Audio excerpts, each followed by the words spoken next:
We're on a mission from God.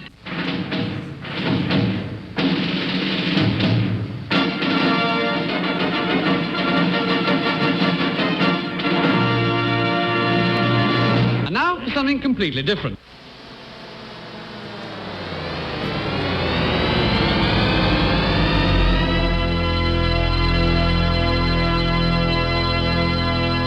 Let's get ready to rumble!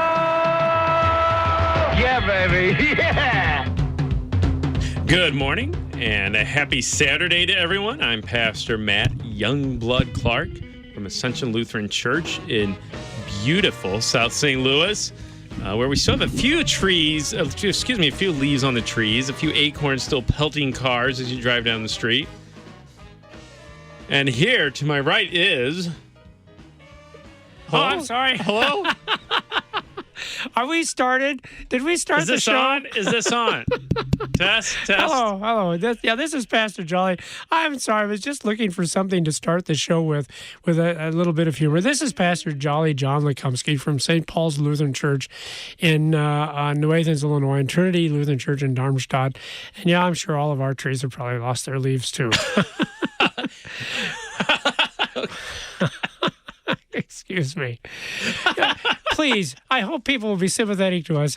This has been an incredibly hard day for us because we're doing our regular WWB recording. Plus, a little slap happy. Plus, we had to do this. Will Wheaton is gone on vacation the week of Thanksgiving, and so we pre-record, Thy Strong Word for Thanksgiving. I tell you what, this will probably be the last time they'll ask us to do any of this before. John has been here at KFU. That's right. Since 3 a.m. recording stuff. Oh, boy. By the way, this is Wrestling with the Basics. And before we do anything else, hey, come and join us tonight at the Community Hall in New Athens, Illinois. We're having our annual spaghetti supper. We've been doing this for 43 years, Matt. How many years? 43 years. Holy cow! And what's really neat is it's a super secret spaghetti sauce recipe that even I don't have access to. Whoa. I inherited it when I came as a pastor there. It was already there. Is that right? And super secret French and Italian dressings too, and they're all to die for, man. They are good. I have had it. You've had it. I That's will right. attest. It is worth the drive to New Athens. Yep. And so 4 to 7 at the community hall. Don't come to the church, but go to the New Athens community hall because there's so many people. We just could not accommodate everybody in our church's facilities. But join us for that tonight. And you can buy a little jar of salad dressing. You can take it home. And it really is well worth it. It's right. Good. And it happens once a year. This is it. If you don't come now, you'll never get to see it until another year, till 2017. So that's something to think about. I will ponder that.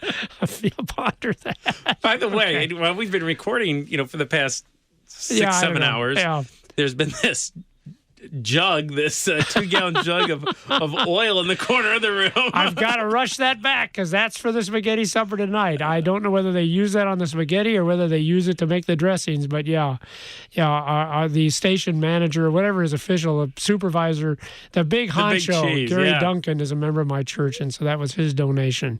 So he said, here, please take this for me so they can have it for the spaghetti supper. See, initially I thought we were going to just put on each other and wrestle, oil up and wrestle. I was a little worried to even come in here. Well, Paul and I used to do that, but I think, for you and me. Well, no. I appreciate that. All right. So here, real quick, because I was fooling around trying to find this, just real quick, a joke. So we have a joke. So we said we did our joke. How many gorillas does it take to change a light bulb, Matt? How many gorillas? I don't know, John. How many gorillas does it take? Just one, but of course it takes a whole lot of light bulbs. Okay, that's all right, now there's no time for foolishness. Okay, you should have done that about 5 minutes ago. I think we would have all been better for that, but now that's okay. We have, and this is, by the way, the cusp of the conclusion of the church year, by the way, too. Yes.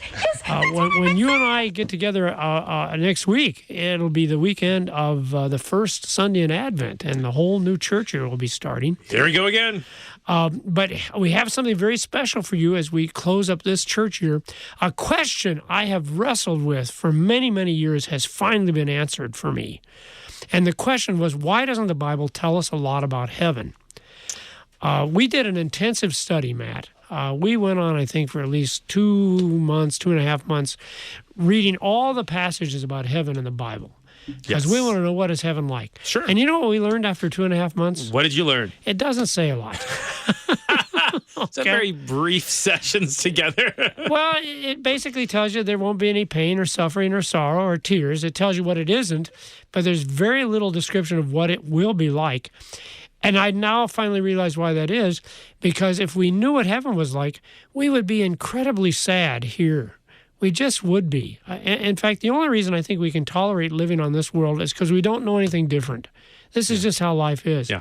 But truly, if you actually knew the glories of heaven, well, we cry out already, come, Lord Jesus. But I don't know that we could stand it being here if you really knew what heaven was like. It just would make us incredibly sad. I say that as a word of warning because we're actually going to give people a little glimpse of heaven.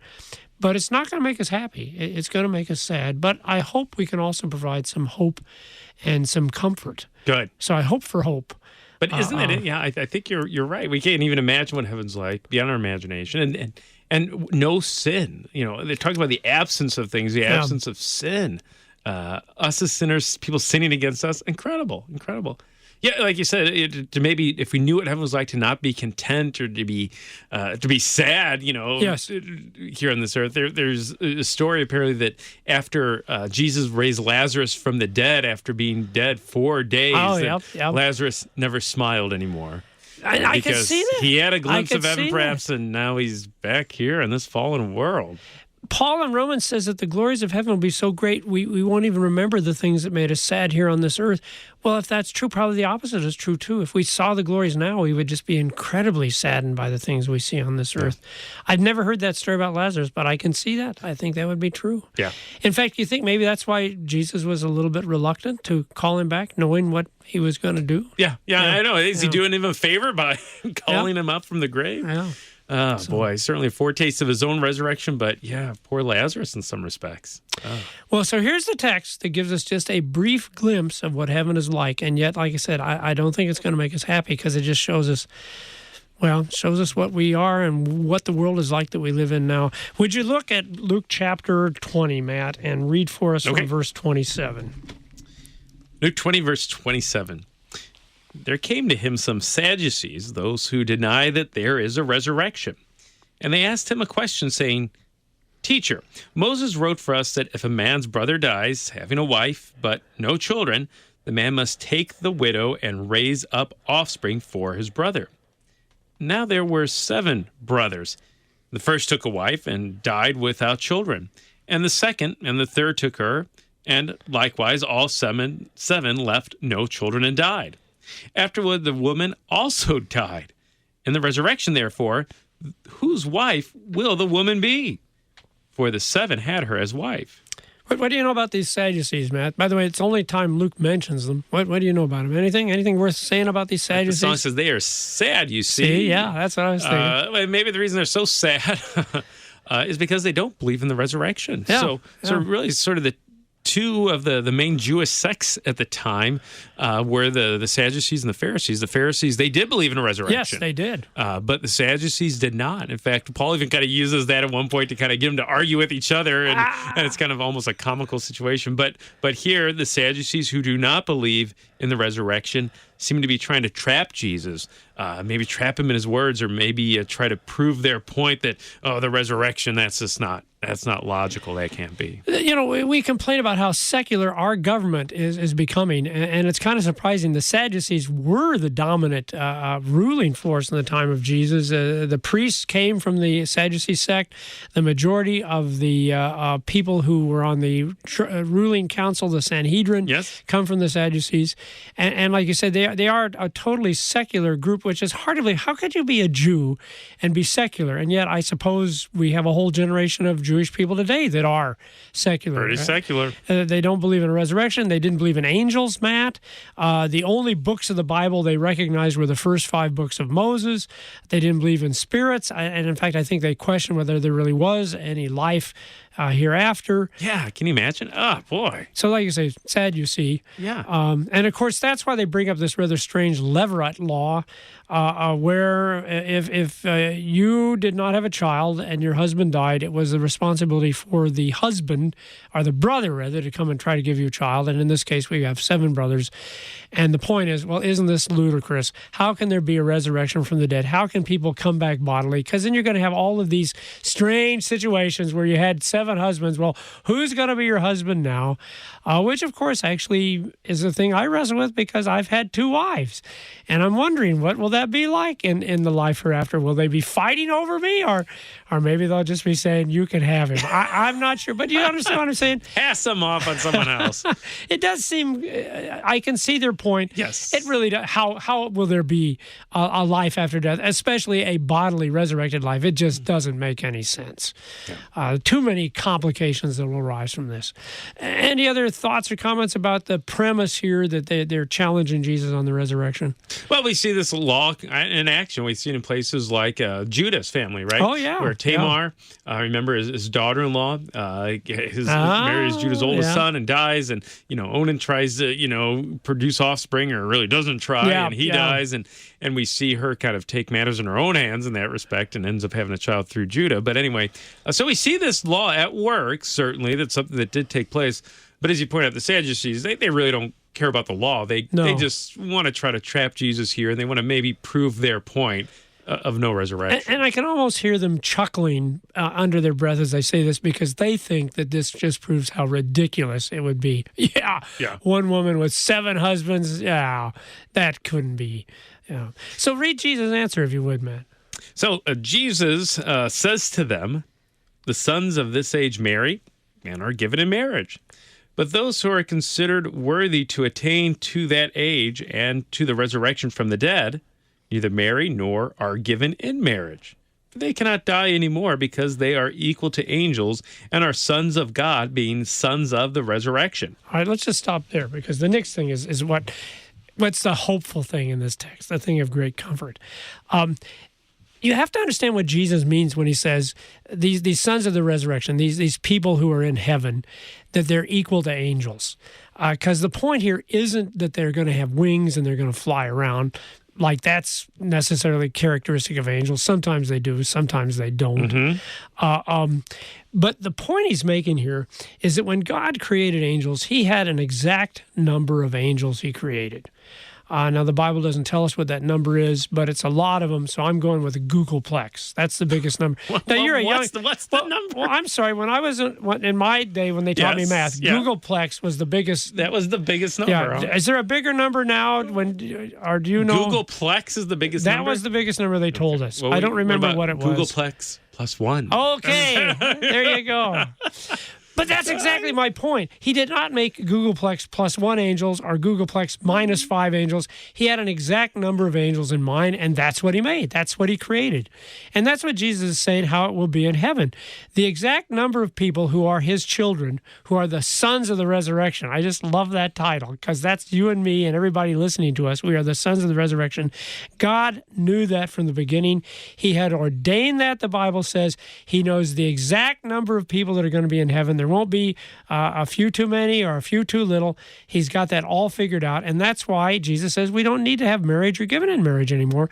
By the way, Matt, please notice it doesn't say there won't be beer. Okay? So we can still... Or Oreos. There may be Oreos. I'm not going to roll that out. But there will be no marital relationships, because it serves no purpose anymore, because we got all of the people we have. We are equal to angels, and that the very number ordained by God has finally been arrived at in heaven. Now, the impact of that is it helps us understand why there had to be a Levirate law in the first place, why a brother would be going into his brother's wife and trying to have a child, because the thought was, we've got to fulfill that number. That's our job, to make sons of the resurrection. In fact, it goes all the way back to Genesis. You know what I'm alluding to in Genesis 1? Oh, of course, yeah. It'll be fruitful and multiply, right? Yeah. That's why he made us male and female, to be fruitful and multiply. And the Jews really took that seriously. In fact, if you were a woman and could not have a child, that was considered the greatest struggle and trial. Because, no, you've got to be part in this process of making up the number of the sons of the resurrection. That is, well, Paul says that, doesn't he? And it sounds so peculiar for us, but Paul says they will be saved by childbearing. But it reflects that Jewish thought that, yes, this is our plan for us as male and particularly female to make up the number of those who will be in heaven, the sons of the resurrection. However, this is what made me incredibly sad. So we've got this little glimpse of heaven where there is no marriage or given in marriage. Hopefully Oreos and beer. We don't know. See, it doesn't tell us about Oreos and beer. We don't know. It doesn't say they won't be there. But what makes me sad is Matt, and run with me in this. Okay. Think what happens and how people regard children here in this world in this time. Do we see them as the sons of resurrection? Do we regard them as the children of God? I'm going to touch upon a real delicate subject, if I could, right now, because I know we probably have listeners that have homosexual friends or homosexual family members.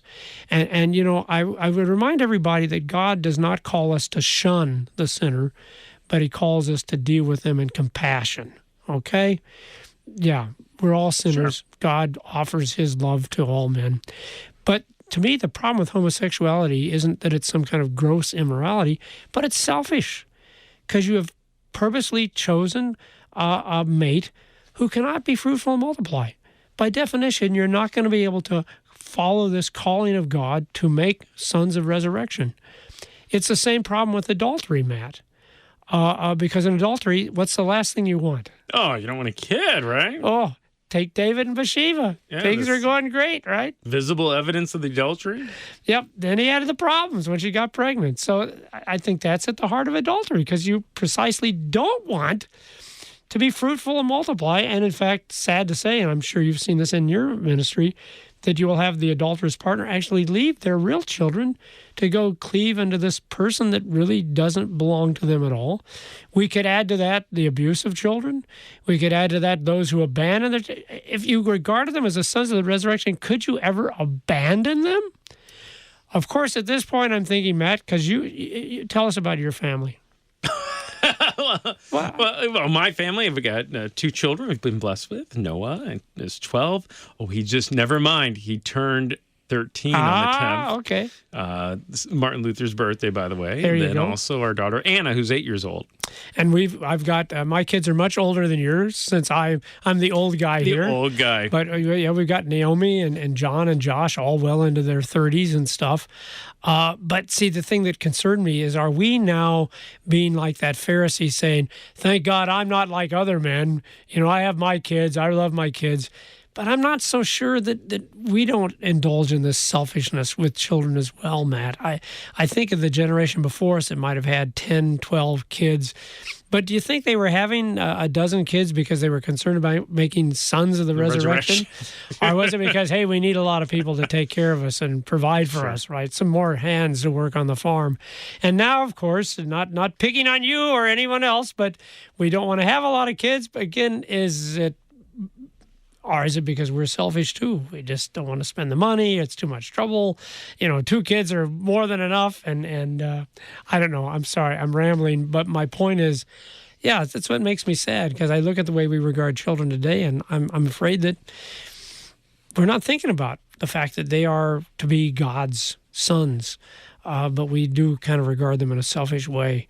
How many people are more focused on their kids' academic career, their sports career, and they totally forget that the chief thing is that we let our children know they are the chosen ones of God. They're his children. They are to be his sons of resurrection. So anyway, that's my bemoaning what this terrible, horrible, sinful world is like when it comes to children. And that's the sadness that comes when you see what it really should be like in heaven. Yeah.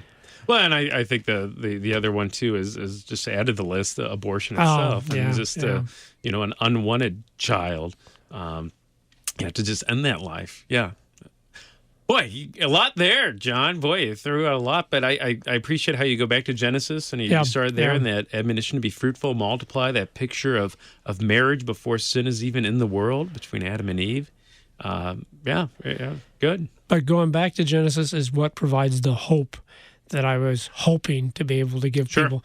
Because you see, they practiced the Levirate law not only with the thought that we need to make the sons of the resurrection, we need to fulfill that number God has ordained, but it became particularly important after Adam and Eve fell in sin, because then we had that promise in Genesis 3 that one of that offspring of Eve was going to be the one who would save the world, who would crush the head of the devil. And that was the other reason why you wanted to have a child, because maybe your child would be that chosen Savior. And of course, that is happening in our text, isn't it? This child who is speaking to us now, this child of Mary, he is the chosen one. Could you read the final words of comfort he speaks to us who live in a very sinful world where we don't even know how to treat children right? But read those concluding words, if you would, Matt. All right, very good. 37, verse 37 of Luke 20. But that the dead are raised, even Moses showed in the passage about the bush, where he calls the God of Abraham and the God of Isaac and the God of Jacob. Now he is not the God of the dead, but of the living, for all who live to him. Then some of the scribes answered, Teacher, you have spoken well, for they no longer dare to ask him any question. You know, it occurs to me when you hear that last thing, and they no longer dared to ask him any question, we might be like the Cubbies and think, we're winning. But of course, no, that's the beginning of the end, isn't it, Matt? Now that they can't argue with him, now that they can't win with words, they're going to put their plan into action to kill him. Of course, Jesus knows that. Of course, the Father knew that, didn't he, when he ordained that number of sons? He knew what that was going to cost him, the death of his only begotten Son. Because that's the thing, Matt, this sons of the resurrection. Did you see how they were described in the text? Those who are considered worthy to attain the age. See, it's not that they're good people. No, these aren't holy people. These are not fine men and women. No, these are all sinners, but they're going to be worthy. They're going to be accounted worthy because of the sacrifice that you shared with us last week, right? This Jesus Christ, this redemption, this propitiation, that passage from Romans you had. And now here's the great comfort. Even though we are sinners, even though we probably haven't treated our children the way we should, here's the promise.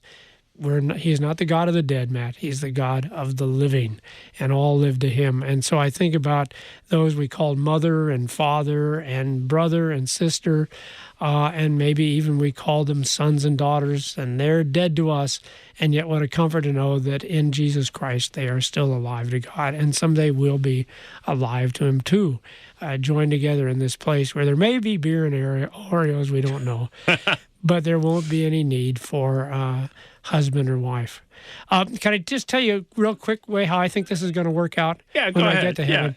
I don't think Lynn and Jan will be fighting over me, because we will have this perfect relationship with God.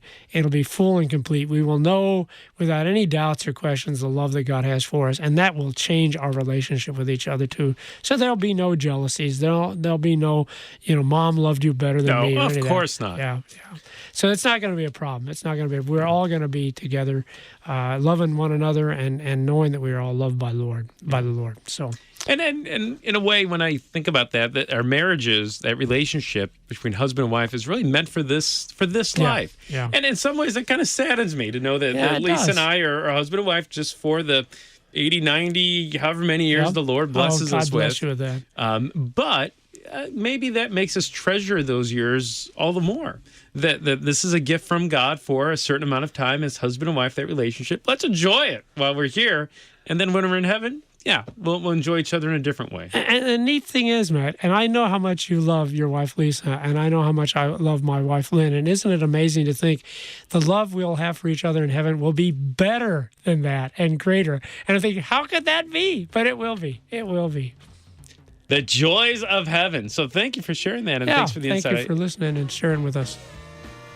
We'll see you next week on Wrestling with the Basics as we begin a new church here and a new Saturday morning full of just wonderful treasures from Pastor Jolly John Lekumsky and Pastor Matt Youngblood Clark. Take care.